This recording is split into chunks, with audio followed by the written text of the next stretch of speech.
బేహద్ పరం మహాశాంతి, బేహద్ పరం మహానాత్మలకి, విశేషమైనటువంటి జాగృతమైన దివ్య ఆత్మలకు బాపూజీ దశరథభాయ్ పటేల్ తెలుగు ఛానల్కు స్వాగతం. ఈరోజు 291 ఎపిసోడ్.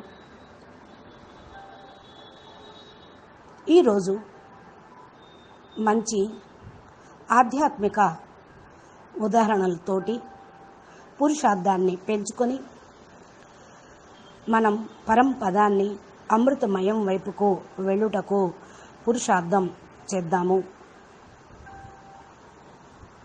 ఒక మంచి కథ ద్వారా మనం ఈశ్వరుణ్ణి పొందుటకు ఇచ్చేటువంటి ఉదాహరణలతోటి మనం పురుషార్థం చేసుకుంటూ ముందుకు వెళ్ళుటకు ప్రయత్నం అందరూ చేస్తూ ఉన్నారు అని మేము ఆశిస్తూ ఉన్నాము. ఒక కథ ద్వారా మనం ఈరోజు ఎపిసోడ్ను ప్రారంభించుకుందాము. ఒక సాధువు 12 సంవత్సరాల నుండి అడవిలో తపస్సు చేసుకుంటూ ఉన్నారు. దీనికి ఆయన సఫలత లభించలేదు అన్నట్లుగా అనిపిస్తూ చింతన చేస్తూ ఉన్నాడు. మనశ్శాంతి లేకుండా ఉన్నాడు. అక్కడకు ఒకరోజు ఒక మహాత్ముడు వచ్చారు. నేను ఇక్కడ విశ్రాంతి తీసుకోవచ్చా అని ఆ మహాత్ముడు ఆ యొక్క సాధువుని అడిగాడు. సాధువు ఉన్న కుటీరంలోకి ఆయన్ని ఆహ్వానించాడు. ఆయనకి సేవ చేసి ఈ జ్ఞానం యొక్క చర్చ చేసుకుంటూ ఉన్నారు. ఈ యొక్క సాధువు మంచి జ్ఞాని, సాధకుడు, వేదాంగాలు చదువుకున్నాడు అని ఆయనకి ఈ చర్చలో అర్థమైంది. మహాత్మా, నేను ఒక ప్రశ్న అడుగుతాను. గురుదేవా, నేను 12 సంవత్సరాల నుండి జపము తపస్సు చేస్తూ ఉన్నాను, కానీ నాకెందుకో తృప్తి కలగటం లేదు అని అడిగాడు. ఎందుకు సక్సెస్ కాలేకపోవడానికి కారణం ఏంటో చెప్పండి అని అడిగారు. నీ ప్రశ్నకు సమాధానం నేను చెప్తాను, కానీ ఒక చిన్న కథ విను. నేను నీ ప్రశ్నకి ఇదే సమాధానం అంటూ ఒక అడవిలో 2 చీమలు తిరుగుతూ కలుసుకుంటూ ఉన్నాయి. ఈ 2 చీమలు 2 పర్వతాల పైన ఉన్నాయి. ఒక చీమ ఉప్పు కొండ మీద, ఉప్పు పర్వతం పైన, రెండో చీమ పంచదార పర్వతం పైన నివసిస్తూ ఉండేవి. ఇవి ఒకదానికొకటి పరామర్శించుకున్నప్పుడు, సోదరి ఎలా ఉన్నావు అని అడిగింది. మరి పంచదార పర్వతం మీద ఉన్న చీమ. అప్పుడు ఉప్పు పర్వతం మీద ఉన్న చీమ, నేనైతే బాగానే ఉన్నాను అన్నది. నువ్వెలా ఉన్నావు అని అనగానే పంచదార కొండ మీద ఉన్నటువంటి చీమ, నేనెప్పుడు స్వీట్ తోటే ఏదో ఒక స్వీట్ను పట్టుకొని తిరుగుతూ ఉన్నాను అని అన్నది. ఇక వెంటనే అది విన్న ఆ కారం ఉప్పు ఉన్నటువంటి తినేటువంటి చీమ అన్నది, నా నోట్లో ఎప్పుడు ఉప్పు కారమే ఉంటుంది, నాకు ఎప్పుడు చక్కెర దొరకటం లేదు అని అన్నది. ఇలాగ 2 మాట్లాడుకున్న తర్వాత, నువ్వు నాతో పాటు రా అని పంచదార పర్వతం మీదకి తీసుకుని వెళ్ళుటకు ఆ పంచదార చీమ అడిగింది. సరే దాని వెనకాల ఇది కూడా బయలుదేరింది. పంచదార కొండ ఎక్కడంతో పంచదార నీకు కూడా అధికారపూర్వకంగా లభిస్తూ ఉంది, ఎంత కావాలంటే అంత తిను అన్నది. నీకు ఇంకే బాధ లేదు అన్నది. సరే అని పంచదార స్వీటును స్వీకరిస్తున్నటువంటి ఆ ఉప్పు చీమ తినగా ఉంటే ఎలా ఉంది అనగానే, ఏంటో నాకు కారంగానే అనిపిస్తూ ఉంది అని అన్నది ఆ కారపు చీమ. నీ నీటిలో ఉన్నటువంటి ఆ ఉప్పు కణికను ఎందుకు లోపల అణిచిపెట్టుకొని కూర్చున్నావు అని అన్నది. అప్పుడు ఆ ఉప్పు చీమ, ఉప్పు పర్వతం మీద ఉన్నటువంటి చీమ, మరి నాకు ఈ పంచదార కొండ అనుమతిస్తుందో లేదో, ఆహ్వానిస్తుందో లేదో, ఒకవేళ నన్ను స్వీకరించకపోతే ఆకలితో చచ్చిపోతాను అని ఆ ఉప్పు కణికను నేను పట్టుకొని వచ్చాను వెంట అని అన్నది. ఇప్పుడు నిన్ను ఆహ్వానించాం, నువ్వు ఇక్కడ ఉన్నాము, స్వీకరించాం కదా, అది ఊసేసేయి నోట్లో నుంచి అని అన్నది పంచదారపు కొండ చీమ. అదేవిధంగా ఇప్పుడు నీవు కూడా ఓ సాధువు, నువ్వు ఈ కథను అర్థం చేసుకున్నావా? నీకు అర్థమైందా దీని యొక్క సారాంశము అని అడిగాడు మహాత్ముడు ఆ సాధువుని. నాకు అర్థం కాలేదు మహాత్మా అని అనేశాడు ఆ సాధువు. నీకు అర్థం కావాలి అంటే నీ నోట్లో ఉన్న ఉప్పు కణికను తీసి పారే అనటంతో ఆ సాధువుకి 12 సంవత్సరాల క్రితం తను చేసినటువంటి విషయం జ్ఞాపకం వచ్చింది. ఏమిటా అంటే, తాను ఒక షావుకారు, ఆ సాధువు ఒక షావుకారు. తన సంసారమైన ఇతి బాధలతోటి కష్టపడి కష్టాలకు ఓర్చుకోలేక అలసి సొలసిపోయి ఇల్లు వాకిలి వదిలేసి అడవిలోకి వచ్చి కూర్చున్నాడు. తపస్సు చేస్తూ ఉన్నాడు. అయితే అడవిలోకి వచ్చేటప్పుడు ఆయన అనుకున్నాడు, నేను చేసేటువంటి సాధనలో నాకు సఫలత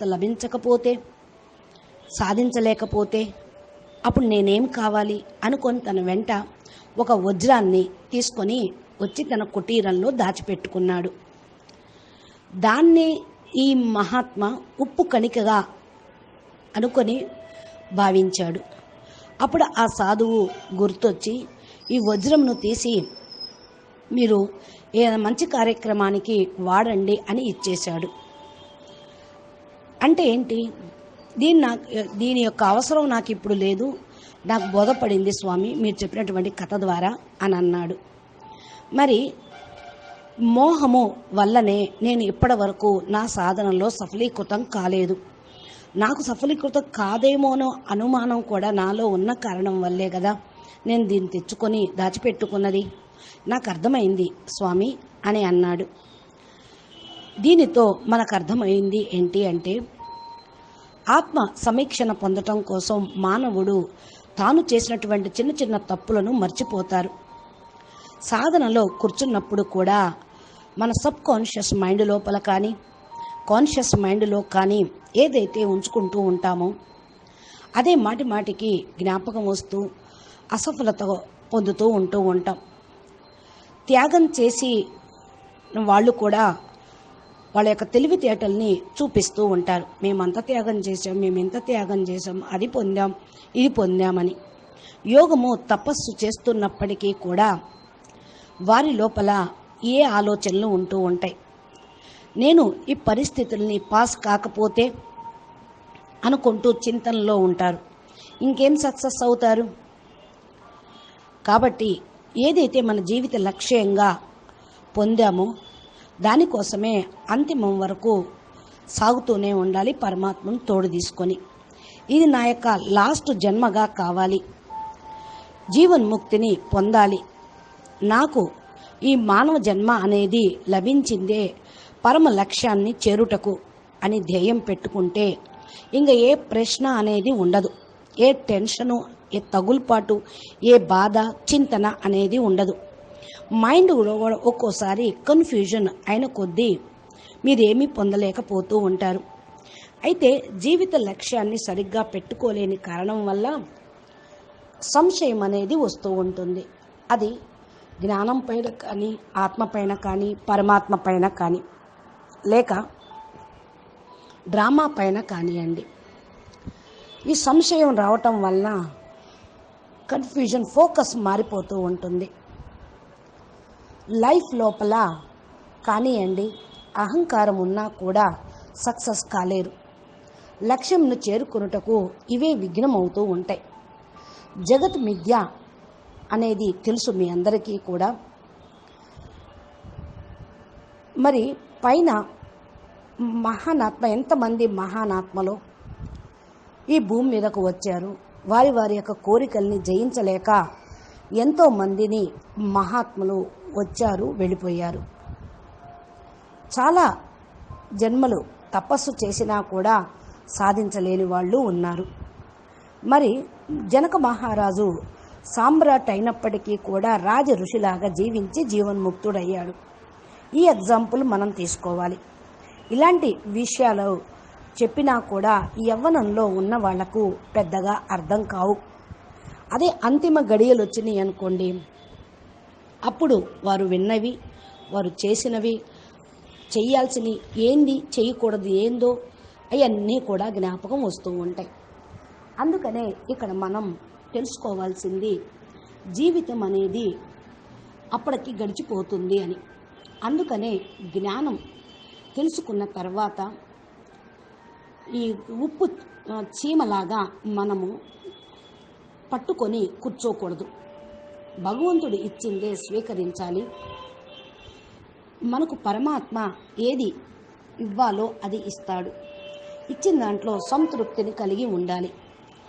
మనసులో ఏదైతే ఉన్నదో దాని గురించి వదిలేయాలి. సమయం ఎవరి కోసం ఆగదు. సమయం చాలా విలువైనది. కొంతమంది భయంతోటో, కొంతమంది కామనతోటో, వికారాలతోటో జీవితాన్ని, సమయాన్ని వేస్ట్ చేసుకుంటూ సమాప్తం చేసుకుంటూ ఉంటారు. మనసు, బుద్ధి, సంస్కారాలపైన ఏ నెగిటివ్ సంస్కారాలున్నా కూడా వదిలేసేయాలి. మనం ముందు అన్నిటి నుండి ముక్తి పొందితేనే మనం లక్ష్యానికి చేరుకోగలుగుతాం. కాబట్టి ప్రొద్దున్నే లేచి మీరు ఈ సంకల్పం చేయండి. హే ప్రభు, నాకు కొత్త జన్మనిచ్చావు, కొత్త జ్ఞానము లభించింది, కొత్త ప్రపంచంలోకి వెళ్ళటకు నేను ఈరోజు నా జీవితంలో అన్నిటినీ కూడా చెడుని, నా లోపల ఉన్న చెడుని నేను తొలగించుకుంటాను. నా వల్ల ఎవరికి మనోవాక్కర్మలతోటి దుఃఖంను కలిగించను. ఎవరికన్నా దుఃఖం లభిస్తే కూడా నేను వారిని క్షమాపణ కోరుకుంటూ ఉన్నాను. కాబట్టి నేను ఈ విధంగా పురుషార్థం చేస్తూ ఉన్నాను. నాకే ప్రాబ్లం లేకుండా నన్ను సాఫీగా జీవిత గమ్యం చేరుకొనుటకు, పరమ గమ్యం చేరుకొనుటకు, నేను నా జీవితాన్ని సర్వశ్రేష్టంగా చేసుకొనుటకు మీరు నాకు పవర్ని ఇవ్వండి, శక్తిని ఇవ్వండి అని జ్ఞాపకం చేస్తూ ఉంటే అది మన జీవితంలో ఎంతో పుణ్యము అనేది లభిస్తూ ఉంటుంది. పరమపదాన్ని చేరుకోగలుగుతూ ఉంటాం. ఇక్కడ ఇంకొక మంచి టాపిక్ తోటి ఈ విషయాన్ని చర్చించుకుందాము. రోజు మా కూడా దివ్య సందేశంలో మహాసముద్రము, పాలు లాంటి సముద్రము బేహద్ కళా పరంధామంలో ఉన్నది అని ఎప్పుడు చెప్తూ ఉంటారు. ఈ పాల సముద్రం ఏంటి? మా ఇంత నషాగా, ఇంత నిశ్చయంగా చెప్తూ ఉంటారు. దీని విషయం ఏంటా అని ఆలోచించగా నాకు ఒక మంచి విషయం తట్టింది. అది మీ ముందు షేర్ చేసుకుంటాను అంటున్నారు అనంతభాయ్. ఇప్పుడు చూడండి, దేవాసుర సంగ్రామంలో మరి ఇక్కడ ఆధ్యాత్మిక అర్థాన్ని తెలుసుకుందాము.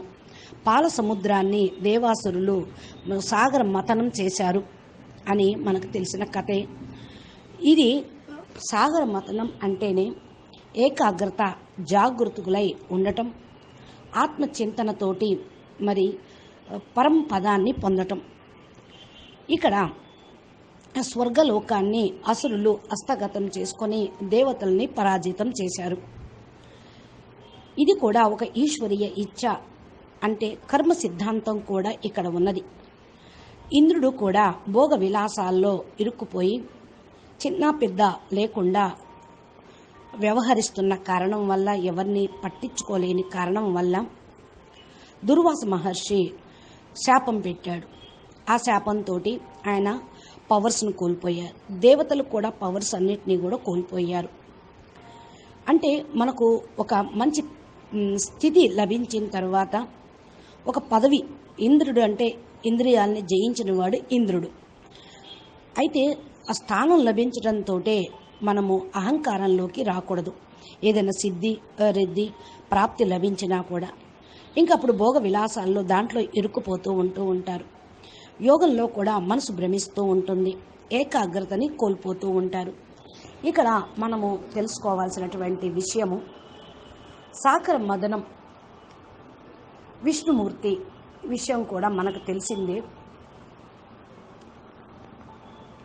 విష్ణుమూర్తి యొక్క సలహా అనుసారంగా దేవతలు అసురులు కూడా సాగర మథనం, సముద్ర మథనం చేస్తే అమృతం వస్తుంది, దేవతలకు మళ్ళా తిరిగి శక్తులు వస్తాయి, ఆయుధాలు వస్తాయి మరి అని చెప్పడం జరిగింది.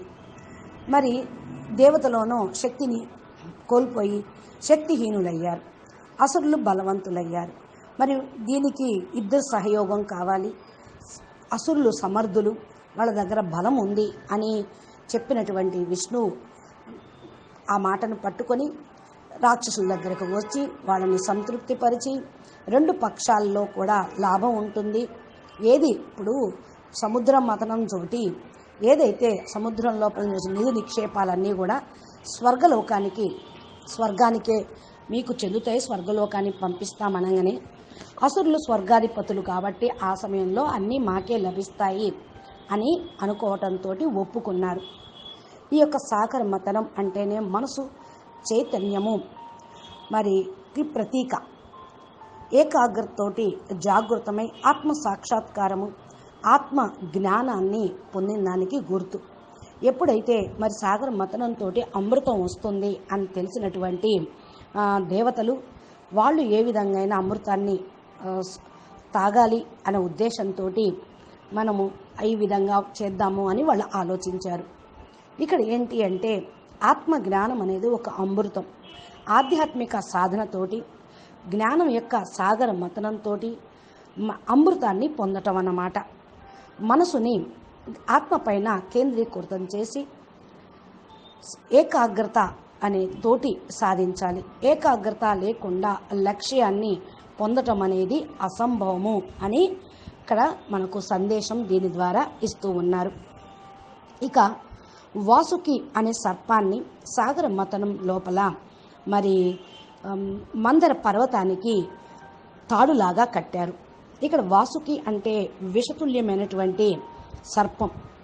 కోరికలు అనేటువంటిది కోసమే ఏదో సాధించాలి, పొందాలనే కదా ఈ యొక్క సాగర మథనం చేస్తూ ఉంది.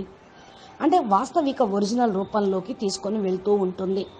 ఏదైనా వాసుకి లేకుండా దేవాసురుల పర్వతంని చిలకటం కష్టం. దేవతలు ఇంకొకరు సపోర్టింగ్ కావాలి.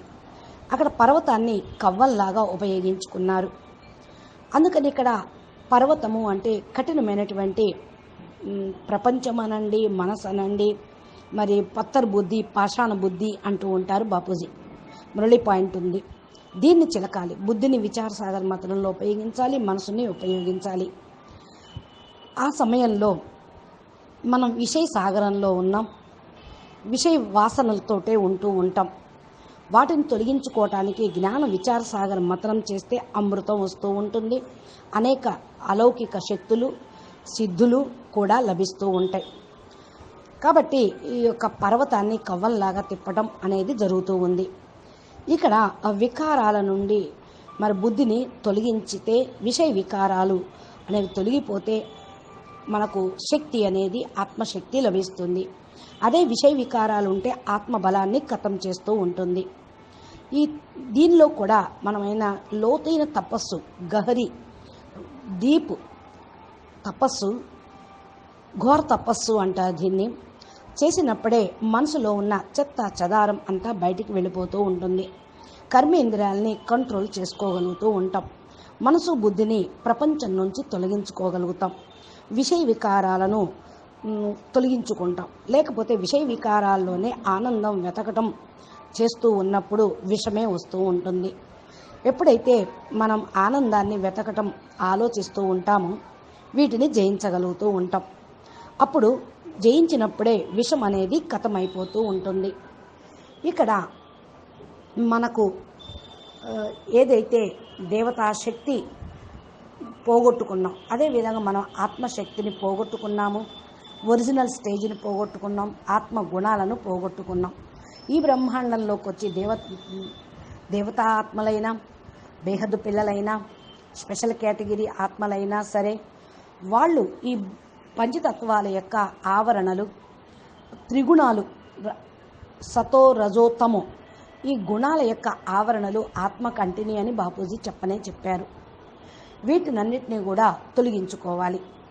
ఇంకా విషయ వాసనలు, లాలచత్వం, ఈర్ష, క్రోధం, గుణ ఇవన్నీ కూడా తొలగించుకోవాలి.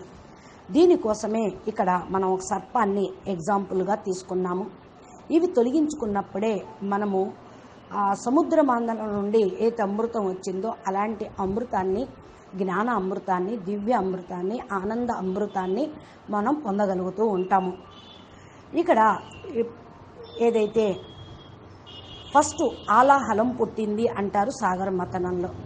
అంటే యోగంలో మనం కూర్చున్నప్పుడు ఎప్పుడెప్పుడో ఆలోచనలు, అనేక జన్మల యొక్క ఖాతాలు, అనేక రకాలవన్నీ మర్చిపోకూడదనుకున్న జ్ఞాపకం వస్తూనే ఉంటాయి. ఇదే ఆలాహలం అన్నట్టు. మరి దీనికి ప్రతీకగా దీన్ని ఈ విధంగా చూపిస్తూ ఉంటారు. ఏ వ్యక్తి అయినా సరే లక్ష్యం లేకుండా సాధన అనేది చేయలేరు. లక్ష్యం లేకుండా ఉంటే దేన్ని కూడా ప్రాప్తి పొందలేరు. కోరిక అనేది కూడా ఒక వ్యక్తికి వాస్తవిక లక్ష్యాన్ని, వాళ్ళ పరమ గమ్యానికి చేరుకోవటానికి ఒక ప్రేరణ అన్నమాట. కాబట్టి సముద్ర మథనం యొక్క కథ ద్వారా మనము వ్యక్తి యొక్క ఆధ్యాత్మిక ప్రయత్నము, సాధన అనే దాన్ని గురించి ఆలోచించుదాం.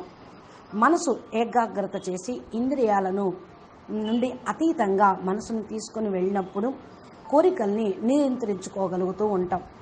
అది ఘోర తపస్సు చేసినప్పుడు ఆత్మసాక్షాత్కారం కూడా కలుగుతూ ఉంటుంది.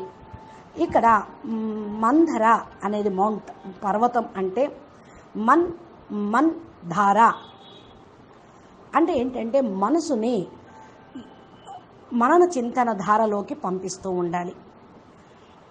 అదే గనక ఏకాగ్రత తోటి తపస్సు చేస్తే అక్కడ ఫలితం అనేది లభిస్తూ ఉంటుంది.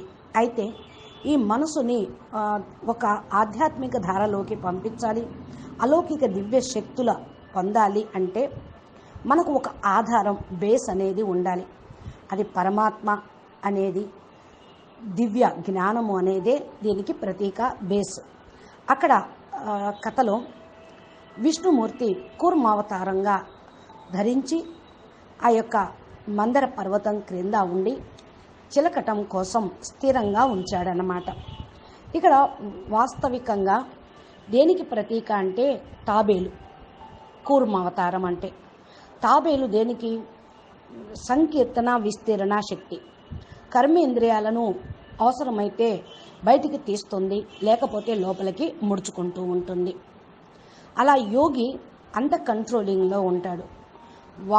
వాక్ అయినా, దృష్టి అయినా, ప్రతి ఒక్క కర్మేంద్రియం ఏకాగ్రత యొక్క మాధ్యమంతో ఇక్కడ జ్ఞానం యొక్క మన్న చింతన చేయటము అనేది ఉంటూ ఉంటుంది. కాబట్టి ఇక్కడ కూర్మావతారము లేకపోతే తాబేలు అక్కడ ఉన్నది అంటే యోగి ఆ కర్మేంద్రియాల కంట్రోలింగ్లోకి తెచ్చుకోవటం ద్వారా జ్ఞానం మన్న చింతనతోటి అమరత్వాన్ని పొందగలుగుతూ ఉంటాం. అమృతాన్ని ప్రాప్తించుకోవాలనే కోరిక, ఈ కంట్రోలింగ్ ఉన్నప్పుడే మనం సాధించగలం. అదే మనసు కంట్రోలింగ్ లేకుండా పరిపరి విధాలుగా పోతూ ఉన్నప్పుడు మనం ఏమీ చేయలేము, నిరాశ, నిస్పృహ కలిగి ఉంటూ ఉంటారు.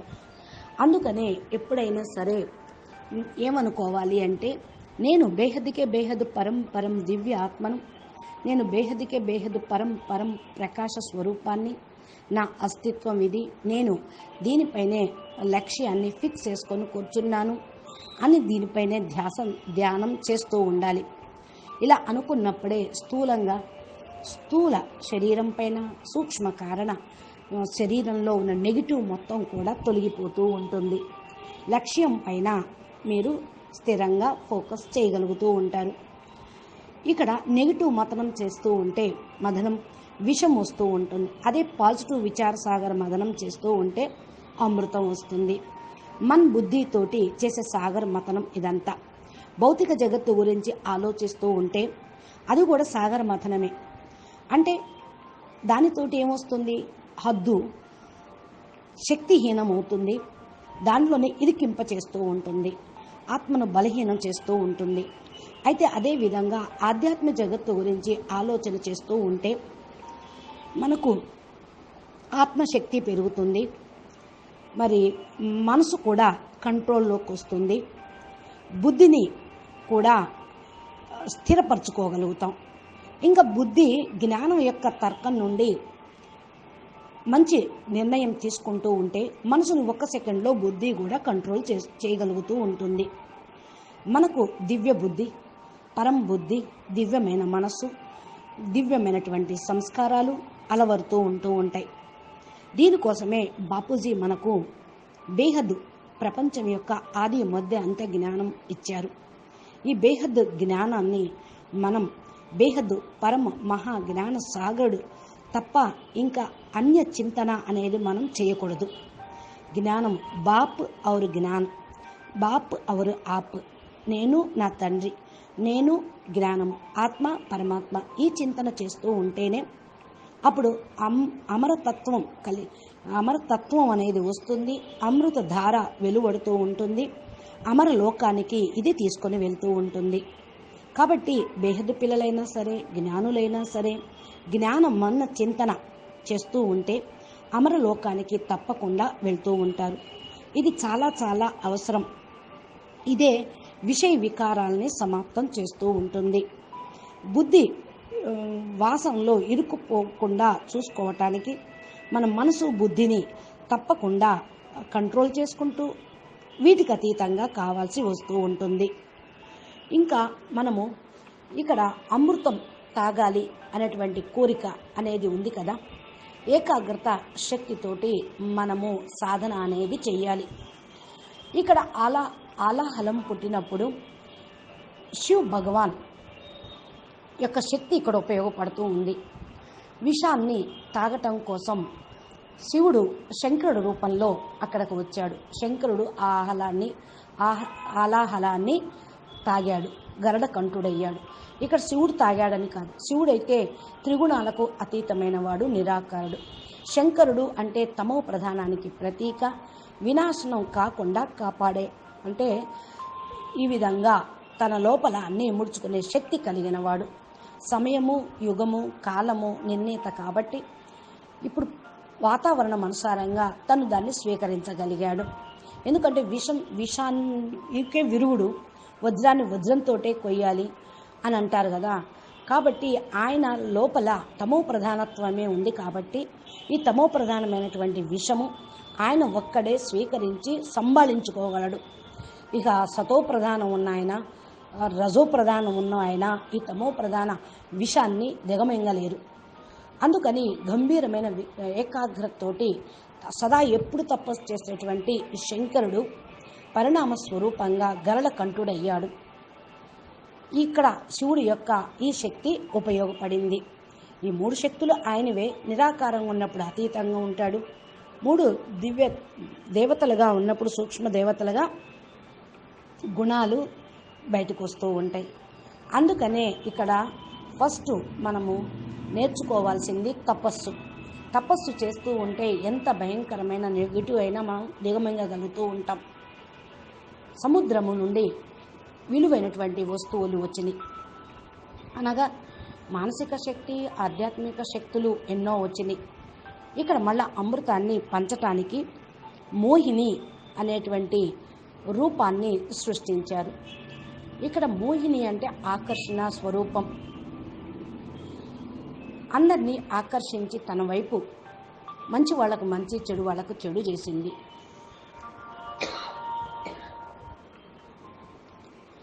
అందుకనే మనం ఇక్కడ తెలుసుకోవాల్సినటువంటి విషయం, విచార సాగర మతనం చేస్తే అమృతము వస్తుంది, నెగిటివ్ చేస్తే విషము వస్తుందని తెలుసుకున్నాం. కాబట్టి ఇక్కడ ప్రతి ఒక్కదానికి ఒక్కో దానికి ప్రతీకగా ఉంది. మరి ధన్వంతరి కూడా సముద్రం నుండి వచ్చిందే, కామధేనువు వచ్చింది, అమృతము వచ్చింది. మరి అన్ని రకాలుగా ఆధ్యాత్మిక శక్తులే ఇవన్నీ కూడా. సాధన చేస్తూ సాధకులుగా ఉన్న వాళ్ళు మహా సముద్రంలో మరి ఇవన్నీ కూడా మనకు వచ్చేటువంటి అలౌకిక శక్తులు దీనిలోనే ఆధీనం కాకుండా ఉంటూ ధన్వంతరి స్వస్థతకు ప్రతీక, అమరత్వానికి ప్రతీక, దీర్ఘాయుకి ప్రతీక. ఇది ఆత్మ సాక్షాత్కారం తోటే కేవలం స్వస్థత స్థితి అనేది వస్తుంది. శారీరక మానసిక అస్వస్థత చాలా అవసరం. ఇక మోహిని అన్నాం కదా, ఇది ఒక భ్రమ, గర్వం. అంటే ఏంటంటే నేనేదో సాధించాను అని ఈ యొక్క ఆకర్షణలో పడిపోయి అది అమృతం వస్తుందా ఆమె ద్వారా, మోహిని ద్వారా ఏమొస్తుందని గమనించలేకపోయారు రాక్షసులు. దేవతలు దివ్య గుణాలు కలిగిన వాళ్ళు, దివ్యత్వము కొద్దిగా మరి పరమతత్వాలు, అమరత్వం వాళ్ళ దగ్గర చేరుకుని, దేవతలు అంటే సతోగుణి ఆత్మలు, అందుకని వాళ్ళు అటెన్షన్లో ఉన్నారు. అసురుల యొక్క అభిమానం తోటి అందరూ కూడా, దేవతలు కూడా ఆమె ముందు తలకాయ ఉంచారు. కాబట్టి ఆ మోహిని ద్వారా అమృతాన్ని పొందారు. కానీ రాక్షసులకు అప్పుడప్పుడు తలకాయ ఎగరవేయటం జరిగింది. అందుకని రాహుకేతుల తలకాయని విష్ణువు ఖండించాడు. రాక్షస ప్రవృత్తుల్ని భగవంతుని ముందు చూపించకూడదు. ఎంతెంత నమ్రతగా ఉంటూ ఉంటామో అంతగా మనము అమృతాన్ని పొందగలుగుతూ ఉంటూ ఉంటాం. ఇదే అంతిమ సత్యం. అమృతము, అమరత్వము అంతిమంలో ప్రాప్తిస్తూ ఉంటుంది. ఆత్మబోధ తోటే, ఆత్మజ్ఞానంతో ఇది లభిస్తుంది. ఎప్పుడైతే ఆత్మజ్ఞానం లభిస్తుందో అభిమానం అనేది వదిలేయగలుగుతూ ఉంటాం. ఇక్కడ చూడండి, కోరిక అనేది రెండు రకాలుగా ఉంటుంది. బేహద్దు కోరిక, విశ్వ కళ్యాణం చెయ్యాలి అని, ఇది మరి శక్తిని కలిగి ఇస్తుంది. అదే ఇతరులు నాశనం అవ్వాలి అనుకుంటే ఈ కోరికతోటి మరి మీ లోపల ఉన్న ఈర్ష్య, అసూయ, కోపం అన్నీ కూడా బయటకు వస్తూ ఉంటాయి. ఈ కోరికలతోటి నెగిటివ్ ఎమోషన్స్, నెగిటివ్ భావాలు, ఫీలింగ్స్ ఉంటే ఇంకా పతనమే అవుతుంది. ఆత్మ కళ్యాణం చేసుకోలేరు, విశ్వ కళ్యాణము చేయలేరు. విశ్వ కళ్యాణం అనేది సకారాత్మకమైనటువంటి ఎనర్జీని, ఊర్జాను కలిగిస్తూ ఉంటుంది. అప్పుడు మన బుద్ధి సంస్కారాలని, తనువు, మనసు, ధనము, సమయాన్ని, సంకల్పాన్ని విశ్వ కళ్యాణం కోసం మనం వెచ్చిస్తూ ఉంటాం. అన్నిటినీ వదిలేసి కూడా సర్వస్వాన్ని పొందగలుగుతూ ఉంటాం. మనకి ఎన్ని పోయినా భయం అనేది ఉండదు. ఎందుకని? మన దగ్గర పరమ జ్ఞానం ఉన్నది. ప్రతి ఒక్క సెకండు అన్నిటి నుండి, ఈ ప్రపంచం నుండి దూరంగా అవుతూ ఉన్నతోన్నతమైన స్థానంలోకి, ఉన్నతమైన పరంధామానికి చేరుకోవాలని కోరిక తోటి మనం ప్రయాణం చేస్తూ ఉంటూ ఉంటాం. అమరత్వం అనేది మనకు అప్పుడు లభిస్తుంది. అమృతము మన వెంట ఉంటుంది. మరి విషం ఉన్నటువంటి వాళ్ళు పతనమే అనేది జరుగుతూ ఉంటుంది. కాబట్టి మీరు తెలుసుకోవాల్సింది ఈ యొక్క అధ్యయనం ద్వారా, మనము సదా కోరికలు ఉన్నాయి కానీ దాన్ని చూసుకోండి. సతోప్రధానమైన కోరిక, తమోప్రధానమైనదా, రజోప్రధానమైనదా చెకింగ్ చేసుకుంటే చేంజింగ్ అనేది అవుతూ ఉంటుంది. మన జీవిత లక్ష్యాన్ని చేరుకోవటానికి ఏ కోరిక ఉండాలి చూసుకోండి. పరమ లక్ష్యం వరకు చేరుకోలేదు అంటే ఇక మనలో ఏదో ఒకటి లోపం అనేది ఉన్నది. దాన్ని తొలగించుకుంటూ ఉంటే మనం ముందుకు వెళ్ళిపోగలుగుతూ ఉంటాం. ఆత్మల యొక్క రచయిత మనవాడు. ఆయన మనల్కి బేహద్దు ప్రాప్తిని కలిగిస్తాడు. ఇదే బేహద్దు జ్ఞానం ద్వారా పొందగలిగేది అని నిర్ణయం తీసుకున్నప్పుడు, అర్థం చేసుకున్నప్పుడు మీరు పురుషార్థంలో, సాధనలో ముందుకు వెళ్తూ ఉంటారు, లక్ష్యాన్ని పొందగలుగుతారు. మనము ఈ యొక్క ఎగ్జాంపుల్ ద్వారా బేహద్దు పరమ సత్యాన్ని, బేహద్దు స్థానంలోకి వెళ్ళుటకు ఏవైతే అడ్డంకులు ఉన్నాయో వాటిని తొలగించుకొని వెళ్ళాలి. అచ్చా, పరం శాంతి. నమస్తే, ధన్యవాదాలు. बेहद के बेहद परम परम महाशांति है, महाशांति है, महाशांति है. నమస్తే. బాపూజీ దశరథభాయ్ పటేల్ తెలుగు ఛానల్లో బాపూజీ పెట్టేటువంటి వీడియోలు మీ యొక్క మొబైల్కి నోటిఫికేషన్ రూపంలో పొందాలి అంటే మా ఛానల్ని సబ్స్క్రైబ్ చేసి గంట సింబల్ని ప్రెస్ చేయండి.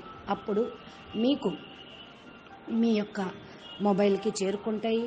ఛానల్లోకి వెళ్ళి ప్లేలిస్ట్లోకి వెళ్తే 3000 వీడియోలు ఉన్నాయి. టాపిక్ వైజ్గా బేహద్ మావి, అనంతభాయ్ లైవ్ వీడియోలు, బాపూజీ అద్భుతమైనటువంటి జ్ఞానం, పరమ సత్యము, ఇవన్నీ కూడా పొంది మీరు అమరత్వాన్ని, అమర బోధను తెలుసుకొని మీరు పరంపదాన్ని అమరలోకానికి చేరుకోగలరని ఆశిస్తూ ఉన్నాము.